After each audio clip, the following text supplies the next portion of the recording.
Hello friends, मैं विनय पाठक। आज मैं आपके लिए इस वीडियो में लाया हूँ सीआरपीसी के एक बहुत ही इम्पोर्टेंट सेगमेंट। ये है क्लासिफिकेशन ऑफ ऑफेंसेस।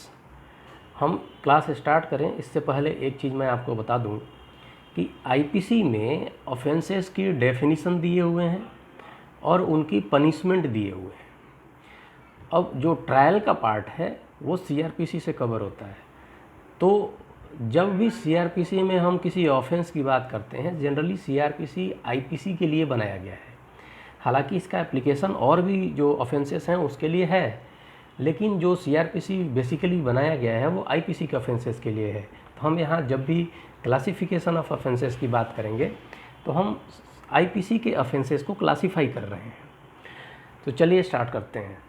जो क्लासिफिकेशन ऑफ ऑफेंसेस है सीआरपीसी में, उसमें सबसे पहला क्लासिफिकेशन है बेलेबल एंड नॉन बेलेबल। अब हम जानते हैं कि बेलेबल और नॉन बेलेबल का कोई डेफिनेशन नहीं दिया हुआ है, सिर्फ ये लिखा हुआ है कि बेलेबल ऑफेंस वो है जिसे बेलेबल दिखाया गया है फर्स्ट शेड्यूल में। ये फर्स्ट शेड्यूल सीआरपीसी का फर्स्ट शेड्यूल है। उसमें ऑफेंसेस को डिफरेंट डिपार्टमेंट्स में, डिफरेंट पार्ट्स में क्लासिफाई किया गया है। उसमें एक क्लासिफिकेशन है बेलेबल और नॉन बेलेबल का। तो जिन ऑफेंसेस को बेलेबल दिखाया गया है वो बेलेबल है और जिनको नॉन बेलेबल दिखाया गया है वो नॉन बेलेबल है। यही डेफिनेशन लिखा हुआ है सीआरपीसी के सेक्शन 2A में। अब जो दूसरा चीज़ हमें जो है वो इन क्लासिफिकेशन के साथ साथ समझना है दोस्तों, वो ये है कि ये क्लासिफिकेशन किया क्यों गया है। जो क्लासिफिकेशन बेलेबल और नॉन बेलेबल का है, ये क्लासिफिकेशन आपके राइट टू गेट बेल और कोर्ट तथा पुलिस के जो बेल देने का जो पावर है उसको क्लासिफाई करने के लिए, उसको गवर्न करने के लिए दिया गया है। जैसा कि जो बेलेबल ऑफेंस हैं उसमें आपको बेल मैटर ऑफ राइट मिलता है। ये लिखा है सीआरपीसी के धारा 436 में। सेक्शन 436 कहता है कि बेलेबल ऑफेंस में आपको बेल जो है मैटर ऑफ राइट मिलेगा। जो नॉन बेलेबल ऑफेंस हैं उसमें बेल आपको देना और ना देना कोर्ट की डिस्क्रिशन है। ऊपर से जो बेलेबल ऑफेंस हैं इसमें बेल आपको कोर्ट भी दे सकती है और पुलिस वाला जो अरेस्ट कर रहा है वो भी दे सकता है। लेकिन किसी नॉन बेलेबल ऑफेंस में कोई पुलिस वाला बेल नहीं दे सकता है। बेलेबल ऑफेंस में न सिर्फ पुलिस वाला आपको बेल दे सकता है या कोर्ट बेल दे सकता है या बेल आपको मैटर ऑफ राइट मिलेगा, बल्कि पुलिस वाले की और कोर्ट की ये जिम्मेदारी है कि जब आप उनके सामने लाए जाएं या आप आएँ तो वो आपको बताएं कि आप एक बेलेबल ऑफेंस में जो है वो गिरफ़्तार हुए हैं या प्रोड्यूस हुए हैं और बेल आपको मैटर ऑफ राइट मिलेगा और आपको जो है वो बेल जो है वो मैटर ऑफ राइट दिया जाएगा, प्रोवाइडेड दैट कि आप जो भी सिक्योरिटी या जो कंडीशंस जो लगाते हैं और जो बॉन्ड एग्जीक्यूट करने को कहते हैं वो आप करते हैं। लेकिन जो नॉन बेलेबल ऑफेंस है इसमें बेल जो है वो कोर्ट की डिस्क्रिशन है। केस मेरिट पे देखा जाएगा कि आप जो है वो बेल के लिए इंटाइटल हैं कि नहीं हैं, और अगर आप इंटाइटल होते हैं तो आपको बेल दिया जाएगा। तो हम समझ लिए हैं कि क्लासिफिकेशन जो पहला है बेलेबल और नॉन बेलेबल का, वो कहाँ दिया हुआ है, इसका मतलब क्या होता है और ये क्यों दिया हुआ है। अब जो अगला क्लासिफिकेशन है दोस्तों वो है कॉग्निजेबल एंड नॉन कॉग्निजेबल। ये जो है कॉग्निजेबल की डेफिनेशन जो है वो सीआरपीसी के 2C में दिया हुआ है। कॉग्निजेबल ऑफेंसेस और non cognizable offences, non cognizable का 2L में दिया हुआ है। कॉग्निजेबल ऑफेंस और कॉग्निजेबल केस दो टर्म यूज होता है। पहले हम ये समझ लें कि कॉग्निजेबल ऑफेंस और कॉग्निजेबल केस क्या है। ऑफेंस दोस्तों होता है एक वन सेट ऑफ एक्ट जो कि बताया गया है आईपीसी में कि ये करना एक अपराध है। अब जब वो अपराध हो जाता है और वो मामला जब पुलिस में या कोर्ट में पहुंचता है तो वो एक केस हो जाता है। अब आप देखेंगे कि कभी एक ही केस में एक से अधिक ऑफेंस भी हो सकते हैं। जैसे अगर कोई आदमी किसी का मर्डर कर देता है और अगर उसकी लाश को छुपाने के लिए कहीं फेंक देता है तो उस पे जो है उसने 2 अपराध किए हैं। एक तो उसने मर्डर किया है 302 में, और उसने एक तो जो है वो अपराध को जो है छुपाने के लिए जो ऑफेंस किया वो है 201 में। तो अब ऐसे केस में केस तो एक है, ऑफेंस 2 है, तो एक ही केस में एक से अधिक ऑफेंस हो सकते हैं, इसलिए यहाँ 2 टर्म यूज होता है, cognizable case and cognizable offence, non cognizable case and non cognizable offence. तो अब हम ये समझ लिए हैं, तो हम जो है वो डेफिनेशन समझ लेते हैं। जो डेफिनेशन कॉग्निजेबल केस की और कॉग्निजेबल ऑफेंस की दी हुई है 2C में, इसका मतलब सीधा सीधा जो है वो पुलिस के पावर ऑफ अरेस्ट से है। अगर पुलिस को बिना मजिस्ट्रेट के आदेश के अरेस्ट करने का पावर है, ये जो है कॉग्निजेबल ऑफेंस में है। नॉन कॉग्निजेबल ऑफेंस में पुलिस को बिना मजिस्ट्रेट के आदेश के अरेस्ट करने का पावर नहीं है। अब हम जो पुलिस के ये अरेस्ट करने का पावर है, इसको हमें जो 41 जो सेक्शन 41 में पावर दिए हुए हैं अरेस्ट करने का विदाउट वारंट, उससे कंफ्यूज नहीं होना है। ये एक जनरल जो है वो प्रोविज़न है जो ये कहता है कि कॉग्निजेबल ऑफेंसेस वे हैं जिनमें पुलिस को बिना वारंट के अरेस्ट करने का पावर है, और नॉन कॉग्निजेबल ऑफेंसेस वे हैं जिसमें पुलिस को बिना मजिस्ट्रेट के वारंट के जो है अरेस्ट करने का पावर नहीं है।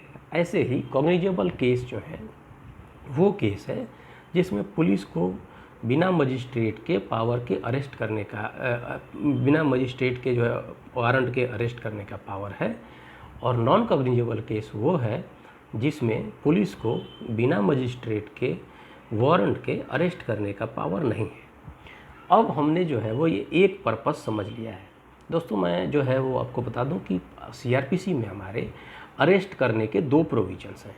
एक तो प्रिवेंटिव अरेस्ट होता है जो किसी ऑफेंस को रोकने के लिए अरेस्ट किया जाता है, जो सेक्शन 153 से पहले दिए गए हैं, और जो उसके बाद के अरेस्ट के प्रोविजंस दिए गए हैं वो है अरेस्ट ड्यूरिंग इन्वेस्टिगेशन।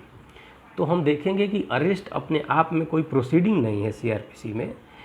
अरेस्ट जो है वो इन्वेस्टिगेशन के दौरान एक प्रोसीडिंग है, और ये हमें जो है 157 सेक्शन से पता चलता है, सेक्शन नंबर 157। उसमें पुलिस को during course of investigation detection of criminals and arrest and detention of criminals की पावर दिए हुए हैं। तो हमने देखा कि जो अरेस्ट का पावर है वो कॉग्निजेबल और नॉन कॉग्निजेबल में तो है ही है। जो दूसरा चीज़ है वो ये है कि कॉग्निजेबल ऑफेंसेस में पुलिस को बिना मजिस्ट्रेट के आदेश के इन्वेस्टिगेशन करने का पावर होता है। ये पावर 156 और 157 में दिए हुए हैं CRPC के। लेकिन नॉन कॉग्निजेबल ऑफेंसेस या नॉन कॉग्निजेबल केसेस में ऐसा पावर पुलिस को नहीं है। नॉन कॉग्निजेबल केसेस या नॉन कॉग्निजेबल ऑफेंसेस के इन्वेस्टिगेशन को पावर पुलिस को तभी मिलता है जब मजिस्ट्रेट उसे ऐसा करने का आदेश देता है। अब हम नॉन कॉग्निजेबल केसेस को समझने के लिए और कॉग्निजेबल केसेस को समझने के लिए धारा 155 के सब सेक्शन 4 को जो है वो रिफ़र करेंगे।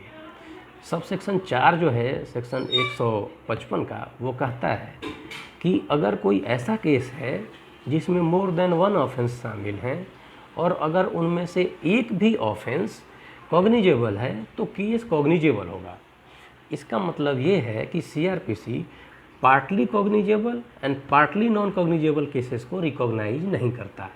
अगर एक भी ऑफेंस उसमें जो है वो कॉग्निजेबल नहीं है तो केस कॉग्निजेबल नहीं होगा, ये होगा एक नॉन कॉग्निजेबल केस। लेकिन अगर एक भी ऑफेंस जो उस केस में शामिल है वो अगर कॉग्निजेबल है तो पूरा केस कॉग्निजेबल होगा। हमने देखा 2 चीज़, एक तो कॉग्निजेबल और नॉन कॉग्निजेबल का संबंध जो है वो पुलिस के अरेस्ट करने के पावर से है, और दूसरा पुलिस के इन्वेस्टिगेशन करने के पावर से है बिना मजिस्ट्रेट के आदेश के। अब दोस्तों आपने एक चीज़ और देखा होगा कि कॉग्निजेबल ऑफेंसेस में FIR लॉज होता है और नॉन कॉग्निजेबल में FIR लॉज नहीं होता है।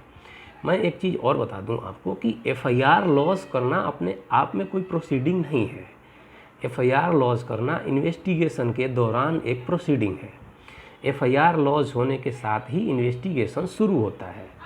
आप सेक्शन 154 पढ़ेंगे जिसमें कि FIR लॉज होता है, तो आप देखेंगे कि FIR एक जो है वो स्टेटमेंट या इन्फॉर्मेशन है जो लिखित या मौखिक रूप से पुलिस ऑफिसर्स को दिया जाता है किसी कॉग्निजेबल ऑफेंस के होने का। इसका मतलब ये नहीं है कि नॉन कॉग्निजेबल ऑफेंस के लिए पुलिस को इन्फॉर्मेशन दी ही नहीं जा सकती, उसके भी प्रोविज़न है 155 में। जो डिफरेंस है वो ये है कि FIR में जो कॉग्निजेबल ऑफेंस है उसमें आप हूबहू जैसा स्टेटमेंट देंगे, वो स्टेटमेंट उन्हें लिखना पड़ेगा या आप लिख के देंगे उन्हें रखना पड़ेगा, और उसी के आधार पे इन्वेस्टिगेशन शुरू हो जाएगा। लेकिन नॉन कॉग्निजेबल के केसेस में आपको जो है वो पुलिस ऑफिसर्स आप जो इन्फॉर्मेशन देंगे उसे एक डायरी में लिख तो लेंगे, जिसे NCR कहते हैं, नॉन कॉग्निजेबल रिपोर्ट, लेकिन उसमें इन्वेस्टिगेशन वो स्टार्ट नहीं कर सकते बिना मजिस्ट्रेट के आदेश के। और वहाँ ये बताया हुआ है कि आपको अगर ऐसे मामलों में जो है वो आगे कार्रवाई करनी है तो आपको पुलिस वाले मजिस्ट्रेट के पास रिफ़र कर देंगे, फिर आप मजिस्ट्रेट के पास जा सकते हैं।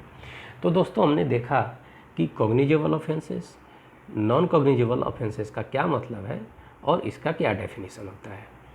इसके बाद जो अगला क्लासिफिकेशन है वो है कंपाउंडेबल एंड नॉन कंपाउंडेबल।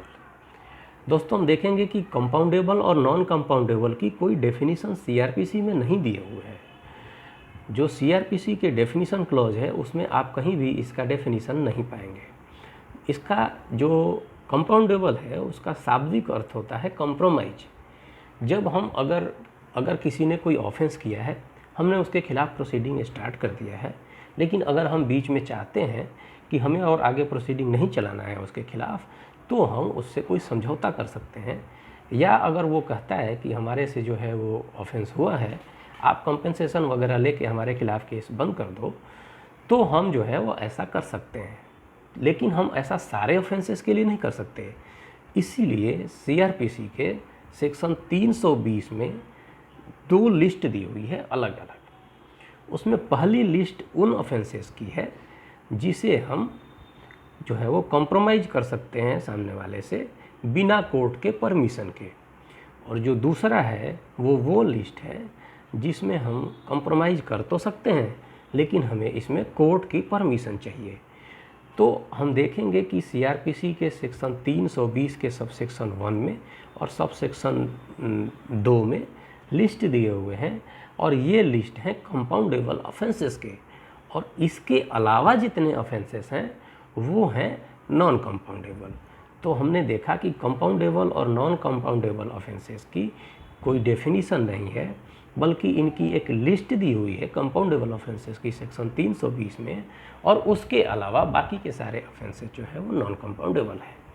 आप जब कोई मैनुअल देखेंगे जो वकीलों के प्रैक्टिस के लिए बनाई जाती है, तो उसमें क्लासिफिकेशन ऑफ ऑफेंसेस दिया होता है, उसमें एक क्लासिफिकेशन कंपाउंडेबल और नॉन कंपाउंडेबल की भी है। लेकिन जो लिस्ट है, जो हमारा शेड्यूल है, उसमें जो ऑफेंसेस का क्लासिफिकेशन दिया हुआ है, इसमें ऐसा कोई क्लासिफिकेशन नहीं है। तो दोस्तों, हमने देखा कि कंपाउंडेबल और नॉन कंपाउंडेबल ऑफेंसेस का मतलब है, कंपाउंडेबल वो ऑफेंसेस हैं जिसमें हम समझौता कर सकते हैं, और नॉन कंपाउंडेबल वो ऑफेंसेस है जिसमें समझौता नहीं कर सकते। अब जो कंपाउंडेबल ऑफेंसेस हैं उसमें भी 2 तरह के हैं। पहले वो हैं जिसमें हम समझौता जो है वो कोर्ट के परमिशन से ही कर सकते हैं केवल, और दूसरा वो है जिसमें हम समझौता कर सकते हैं, उसमें कोर्ट के परमिशन की कोई ज़रूरत नहीं है। अब इन लिस्ट के बारे में मैं एक चीज़ आपको बता दूं कि इन लिस्ट में एक चीज़ और दिया हुआ है, और वो ये है कि ये ऑफेंसेस कौन कंपाउंड कर सकता है, समझौता कौन करेगा। इसके लिए मैं आपको बता दूं सीधे तौर पे कि जिन लोगों का नाम तीसरे कॉलम में इस लिस्ट के दिया हुआ है, ऑफेंसेस को सिर्फ वही कंपाउंड कर सकते हैं, कोई और नहीं कर सकता। कंप्लेनेंट होने से किसी को ऑफेंसेस को कंपाउंड करने का अधिकार नहीं मिल जाता, या पुलिस वाले को या जो उनको इन्फॉर्मेशन देते हैं उनको ऐसा अधिकार नहीं मिल जाता। जैसा कि मैं एक एग्जांपल से बता दूं, मान लीजिए अगर कोई जो है वो है कोई आदमी है जिसको जो है वो किसी ने चीट किया है, अब उसकी वाइफ जो है वो थाने में जाके एक केस फाइल कर देती है कि फ़लाने आदमियों ने हमारे हस्बैंड को जो है वो चीट किया है। अब हमें देखना ये है कि इस ऑफेंस को कंपाउंड कौन कर सकता है। क्या वाइफ कर सकती है जिसने इन्फॉर्मेशन दिया था, या हस्बैंड करेगा जिसे चीट किया गया है। मैं आपको बता दूं कि इसमें सिर्फ हस्बैंड ही जो है वो कंपाउंड कर पाएगा, वाइफ नहीं कर सकती। ऐसे ही अगर चलते रास्ते हमने किसी को देखा कोई किसी को मार रहा है और हमने थाने में जाके जो है वो इन्फॉर्मेशन दे दी, अब थाने में केस दर्ज हो गया, बाद में उन दोनों आदमी ने, मार खाने वाले ने और मारने वाले ने, समझौता कर लिया, तो क्या इसमें जो है वो समझौता के लिए क्या मुझे बुलाया जाएगा? क्या मैं समझौता करूंगा वहाँ जाके उनसे? नहीं, इसमें जिसको चोट लगी है, जो मार खाया है, वो कंपाउंड करेगा। मैं इन्फॉर्मेंट हूँ, मैं कंप्लेनेंट भी हूँ, लेकिन मैं नहीं कर सकता। तो हमने जो है वो दोस्तों bailable, non bailable, cognizable, non cognizable and compoundable और नॉन कंपाउंडेबल को समझ लिया है। अब हम जो है वो अगला क्लासिफिकेशन देखेंगे जो सीआरपीसी में किया हुआ है, वो है warrant case and summon case. ये आपको 2X और 2W में इनके डेफिनेशंस दिए हुए हैं। समन्स केस के डेफिनेशन में तो सिर्फ इतना लिखा है कि समन केसेस वो हैं जो वारंट केसेस नहीं हैं, और वारंट केसेस के डेफिनेशन में ये लिखा हुआ है कि वारंट केसेस वो हैं जिसमें सज़ा जो है डेथ सेंटेंस हो, लाइफ इम्प्रिजनमेंट हो, या इम्प्रिजनमेंट 2 साल से ज़्यादा हो। यहाँ ध्यान देने वाली बात यह है कि ये 2 साल से ज़्यादा लिखा हुआ है, एक्सीडिंग 2 ईयर्स। इसका मतलब ये है कि जो ऑफेंस 2 साल तक की पनिशमेंट लिए हुए हैं, जिनमें 2 साल तक की पनिशमेंट हो सकती है, वो जो है समन्स केस हैं, और उसके आगे वाले सारे जो हैं वारंट केस हैं। अब हम इनके इस डेफिनेशन से ये तो समझ ही सकते हैं कि जो ग्रेविटी ऑफ ऑफेंसेस है वो सज़ा के हिसाब से डिपेंड करते हैं। जो ज़्यादा ग्रेव ऑफेंस है उसमें सज़ा ज़्यादा है, जो छोटा ऑफेंस है उसमें सज़ा कम है। इसका मतलब ये है कि वारंट केसेस वो हैं जो सीरियस केसेस हैं, और समन्स केसेस वो हैं जो थोड़े कम पनिशमेंट वाले हैं, जो थोड़े कम सीरियस हैं। हम ये देखेंगे आगे कि जो वारंट केसेस हैं दोस्तों, और ये जो वारंट और समन केसेस में जो क्लासिफिकेशन किया गया है, मैं इसका पहले पर्पस बता दूं। इसका पर्पस सीधा ट्रायल से है। ट्रायल किस तरीके से चलेगा, किसके पास चलेगा, और उसके प्रोसीजर क्या होंगे, इसके लिए ये जो है वो क्लासिफिकेशन किया हुआ है। आप जब फर्स्ट शेड्यूल देखेंगे तो देखेंगे कि लास्ट के कॉलम में ये लिखा हुआ है कि उस पर्टिकुलर ऑफेंस का ट्रायल कहाँ चलेगा।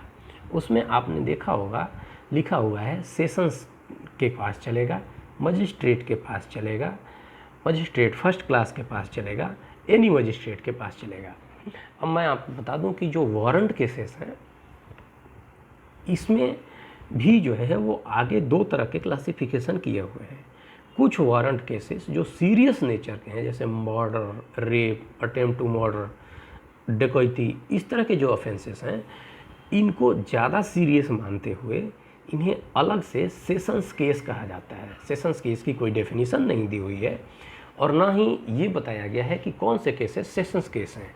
आपको सेशंस केस कौन से हैं, इसके लिए आपको फर्स्ट शेड्यूल देखना पड़ेगा, जहाँ लिखा हुआ है कि ट्राइबल बाई सेशंस कोर्ट वो हैं सेशंस ऑफेंसेस, और इसका ट्रायल एक्सक्लूसिवली सेशंस कोर्ट में चलता है। और ये सेशंस केस भी वारंट केस ही है। वारंट केसेस में जो सीरियस केसेस हैं वो है सेशंस केस। अब मैं आपको जो है वो आगे ये बता दूँ कि जो सेशंस केस के अलावा जो वारंट केसेस होते हैं उनको फर्दर 2 भागों में बांटा गया है। एक तो warrant cases instituted on police report, और दूसरा है warrant cases instituted otherwise than on police report. ये otherwise than on police report वो है, आप जब सेक्शन 190 पढ़ेंगे तो वो आप देखेंगे कि कोई भी ऑफेंस जो है रिपोर्ट 3 तरीके से कोर्ट में हो सकता है। एक तो पुलिस उसकी चार्जशीट फाइल करते, एक हमने जो है वो कंप्लेंट दे दिया, या एक जो है वो मजिस्ट्रेट ने खुद किसी आधार पे कॉग्निजेंस ले लिया है। तो हमने देखा कि एक तो पुलिस रिपोर्ट पे इंस्टीट्यूट हो रहा है, और दूसरा हमारे कंप्लेंट पे, और तीसरा जो है वो मजिस्ट्रेट के कॉग्निजेंस से, जो उसने किसी और के बेस इंफॉर्मेशन के आधार पे लिया है। तो जो पुलिस रिपोर्ट पे हो रहा है उसको एक अलग क्लास में रखा गया है, और बाकी के जो दोनों क्लास हैं उनको एक डिफरेंट क्लास में रखा गया है। अब समझना ये है दोस्तों कि ये सारे क्लासिफिकेशंस इसलिए किए हुए हैं कि इन सारे ऑफेंसेस में जो प्रोसेस होने हैं, जो प्रोसीडिंग्स होनी है, जो ट्रायल होना है कोर्ट में, उसमें डिफरेंट स्टेप्स जो है वो इन्वॉल्व हैं और डिफरेंट प्रोसीजर बनाया हुआ है। जैसे होता क्या है दोस्तों कि जब कोई कंप्लेंट केस फाइल होता है तो हम कंप्लेनेंट जो है वो कंप्लेंट देते हैं, अपने सारे विटनेसेस ले जाते हैं, खुद को एग्जामिन करते हैं, विटनेसेस को एग्जामिन करते हैं, सारे कुछ देते हैं, तब जाके जो है प्रोसेस इशू होता है एक्यूज के आने का। तो यहाँ जो है ये सारे मटेरियल जो है वो कोर्ट के सामने अवेलेबल होते हैं। जो पुलिस रिपोर्ट है वो पुलिस रिपोर्ट से शुरू, वो जो है वो एफआईआर या इन्फॉर्मेशन से शुरू होता है और पुलिस रिपोर्ट बन के आती है।